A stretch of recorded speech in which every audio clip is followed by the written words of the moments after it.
talking about the Joker. The Joker film that has been doing the rounds, man, here in the theaters the last couple of weeks or so, 2019. And, of course, being a discussion of the movie, this video will probably, no doubt, contain some spoilers to one degree or another. So, be forewarned. So I tell you what, man, what we have in this film, what we have in this Joker film is, something that we don't get too often in movies nowadays.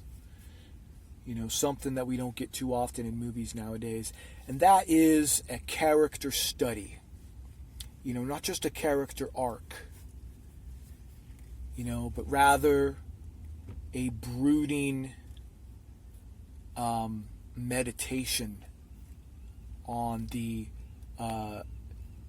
inner workings of this individual, and as well as answering, it would seem, maybe questions, it also is a film that doesn't make blatant statement of what is essentially going on. There therefore is much fodder for conversation. Much fodder for conversation, because the statements that are made in the film are not blatant. They're not in your face, man. It's left for you to a degree, to talk about, to think about. And that's awesome. I like films that don't think for me, that don't answer every question for me. There's nuance. There's room for us to mull on the material, to think about, what are the implications. It could be maybe that the filmmakers, they themselves don't know necessarily the answers, but present to us material for our consideration. Therefore, man, I think it is not often the case that Hollywood can grind out films like this. One gets the sense that Hollywood's opinion of the intelligence of its audience, isn't always often too high. Sometimes, you think, man, they must not think much of us to offer us such trife and trifle. The films too often that are cranked out, man, seem to one wonders the films that Hollywood creates nowadays, one wonders what that says about Hollywood's opinion of their audience. But I tell you what, this film, The Joker, I think it holds its audience in high regard, because it presents to us ideas without always giving us answers. It gives us something to think about. It gives us something to talk about. And what I think is going on here is, no doubt, like I said, a character study. A character study, not just a character arc. And I think that what character studies can really succeed at, and oftentimes will do, is to make comment on the nature of being human. What it means. What it is. Not some deep philosophical or religious statement, but rather to say that a character study is a study of human nature. Is to look at people,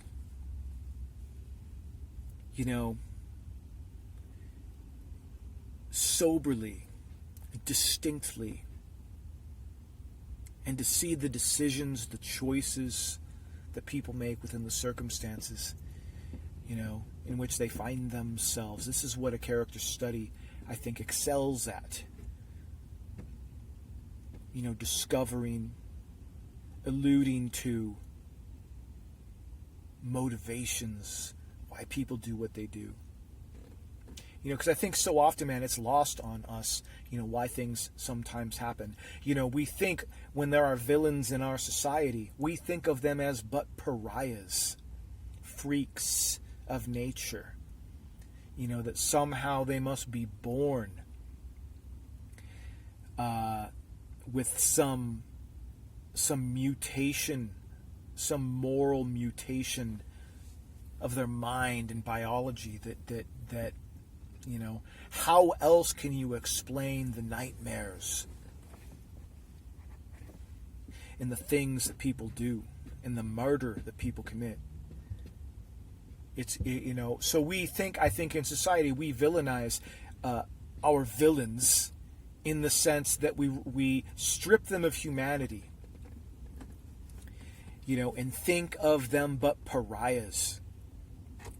And what we don't recognize, what we fail to recognize, is that people become villains. No one is born a villain. No one is born a murderer. They become a murderer in the course of time, in the events of their life, and in the ideas that they themselves feed on. The ideas that they feed on.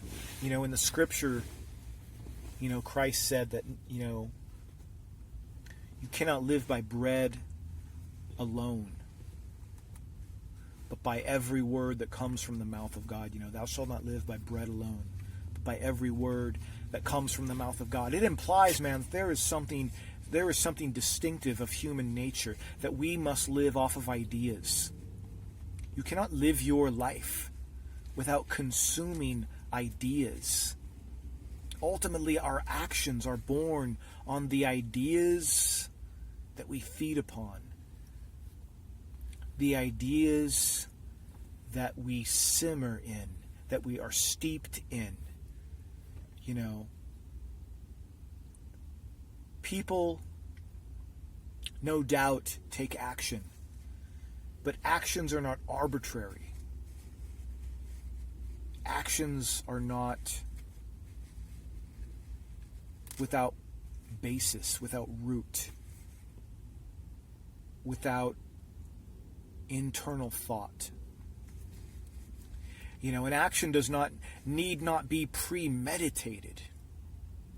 But no doubt, every moment of our lives, to a degree, is a kind of premeditation, is kind of the result of our thought life. And of course, a character study is intending to get inside of that thought life, is intending to discover, is intending to unpackage, is intending, to find out, what is going on under the hood. And what we have here in this Joker film, man, is we have the plight of circumstance, which no doubt besets the subject of the film. It is made overtly plain, man, the circumstance of his life that is difficult, that is burdened, that is hindered. The misfortune that seems to buffet him. But is he a victim? I think really is the question. Is the Joker but a victim of circumstance? Because also it is apparent that that no doubt we ourselves have a hand in who we become. Despite the circumstance, despite the difficulty, despite the unfairness of life, it would seem that we ourselves no doubt have a hand in who we become. And this is what we see in Arthur Fleck. We see a man buffeted, tossed about in circumstance.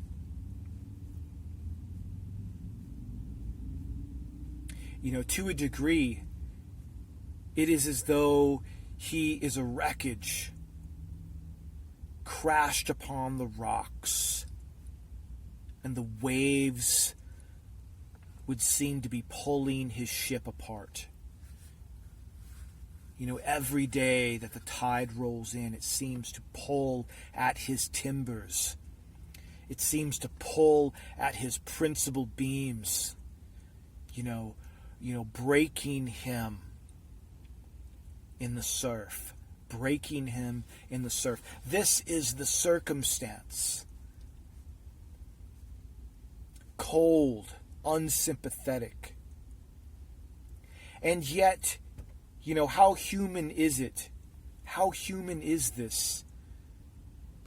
To be buffeted in grief, to be buffeted in sorrow. No one is a stranger to misfortune. No one is a stranger to disappointment. No one is a stranger to sorrow. We all, at one time or another, ford those waters.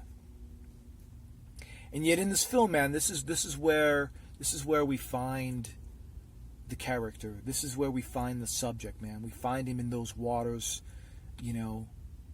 being, to a degree, pulled apart on the rocks. His character unfolding within the chords of circumstance, but always at play is the hand that we have in who we become. Always at play is the hand that we have. There is always the consideration. There is always the thought. There is always the moment to look in the mirror and consider, what am I going to do? What am I going to do? And oftentimes the ideas, like I said, that we feed upon, in which we find those answers. What am I going to do? What am I going to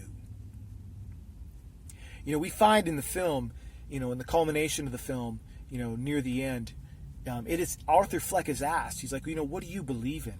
He's asked at one point directly, what do you believe in? And he kind of laughs. He's like, man, I don't believe in anything. How telling it is. How telling it is that he doesn't believe in anything. Because the reality is that whether one premeditates or not one's actions, we find ourselves daily where we must act. We don't know, it would seem that Arthur Fleck knows not what he does to a degree. There's no plan. He's not drawn out plans about how to do this, what he's going to do. He doesn't really know what he's doing.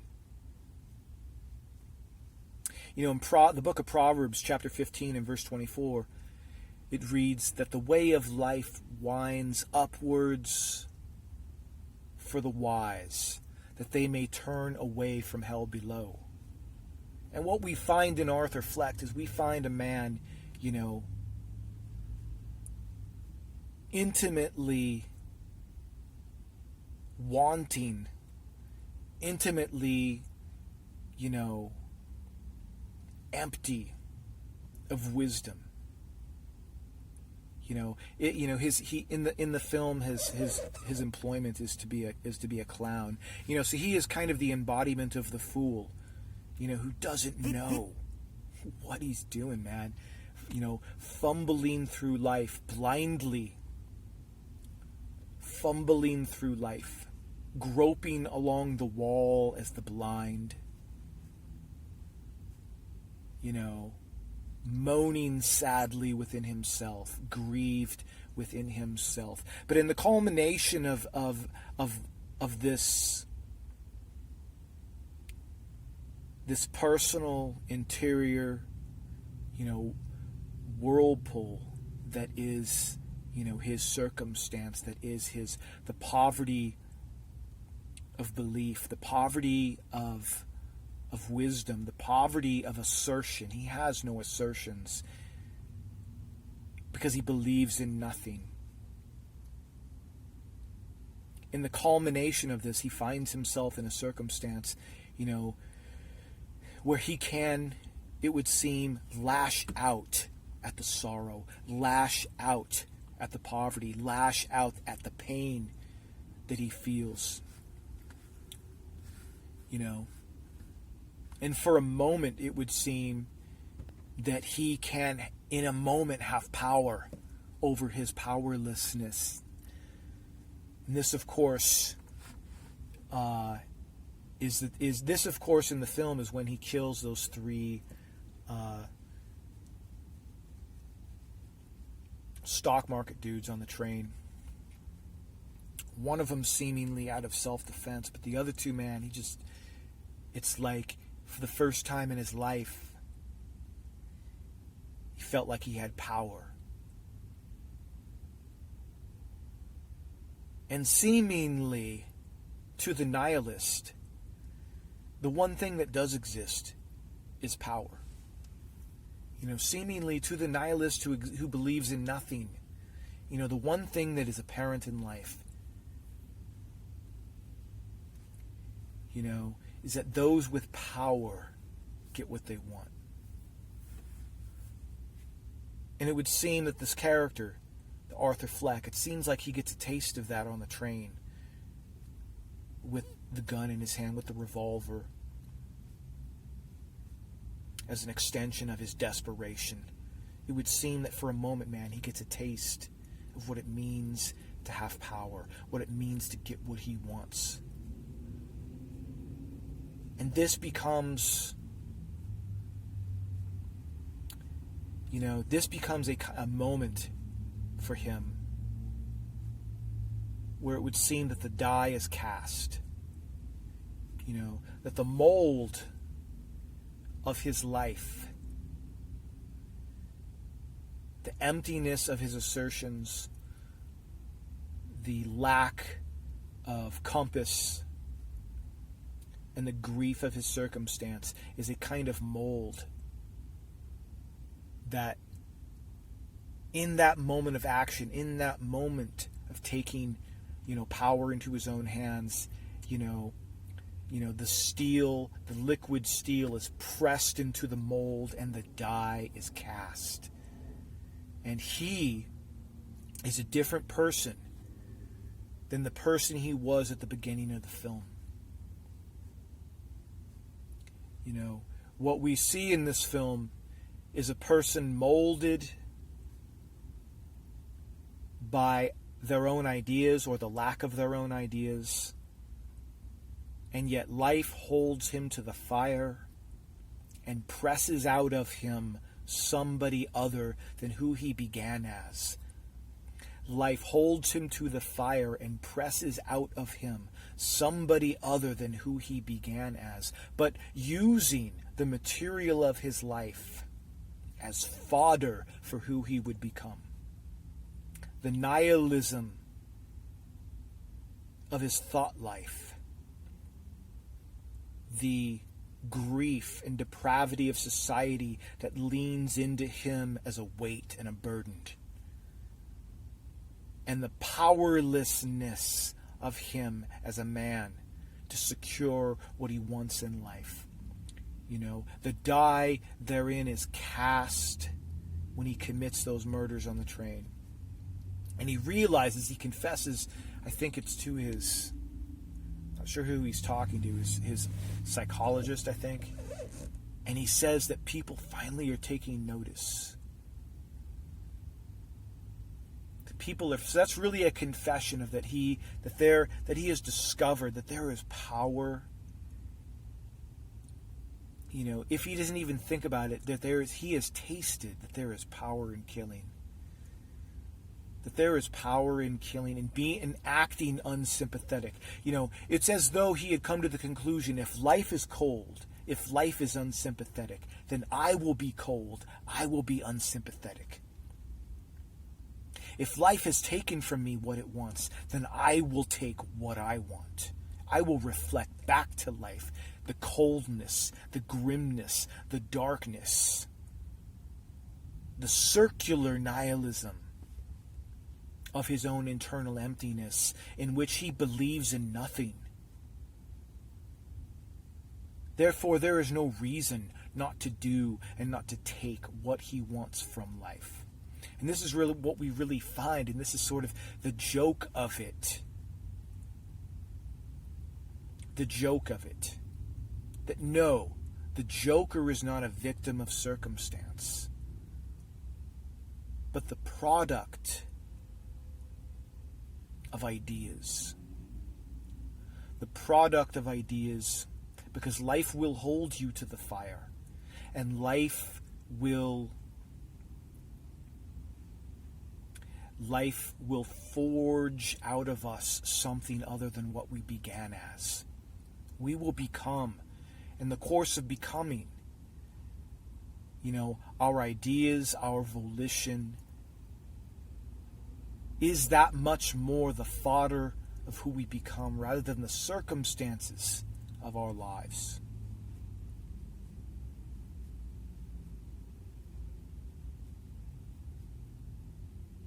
I think that one of the takeaways of this film is that it really is a comment on the need for young men to have a father.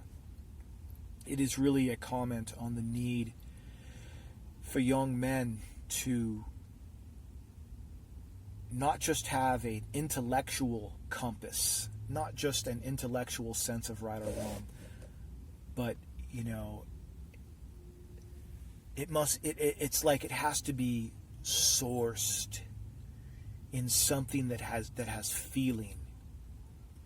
Relationships have feeling, and the compass that young men need,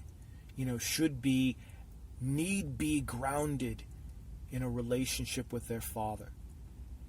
And this is one of the things that is no doubt, no doubt that this character is a man without a father. He is, how do you put it? He is a sheep. It's like he is a sheep without a shepherd. A son without a father. And when life comes at him that night on the train, the circumstances of life, because what happened on that train probably happens every night on that train. It's nothing new. And yet, when life held him to the difficulty, when life pushed him and said, what are you going to do about it? Herein we have a man without a father, like a sheep without a shepherd, like a captain without a compass. And he could not but wreck on the rocks of his own anger and pull apart the powerlessness of his own soul by taking the lives of others.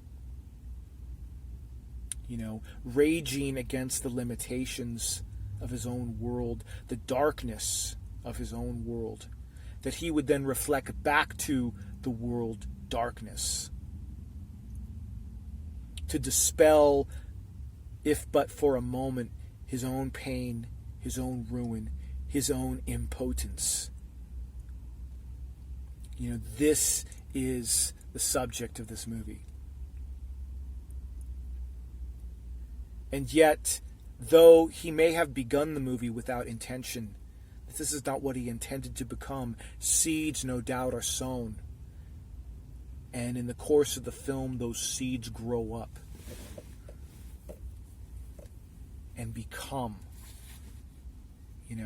the seeds of his life come of age. And in the end of the film, man, the nihilism of his upbringing, the nihilism of society, the nihilism of his own ideas, his own emotional state, produce in him the villain that he became. Cruel with blood on his hands. Yo, bro, God bless. Hope you guys like that. Let me know what you have to say in the comments down below. If you're interested in this kind of subject matter, I could do more videos on stuff like this. I probably will do more videos on this Joker film anyway, because it seems like there's a lot here to talk about. But, let me know what you think, man. Let me know what you think in the comments. If this is stuff you're interested in, if you'd prefer me, if you're interested in some of the political content I do, I could do more of those. If you're purely here for some of the Bible content that I do, I could do more of that, But I certainly would like to put videos together that people are interested in, the minuscule audience that I have here. I would like to hear what you guys are interested in. What are you here for? In listening to what I had to say about the Joker film. Is this interesting to you? Would you like more of this? Comment below. Let me know what you think, man. Like and subscribe. Needless to say, bro, God bless. Take care. See you guys next time.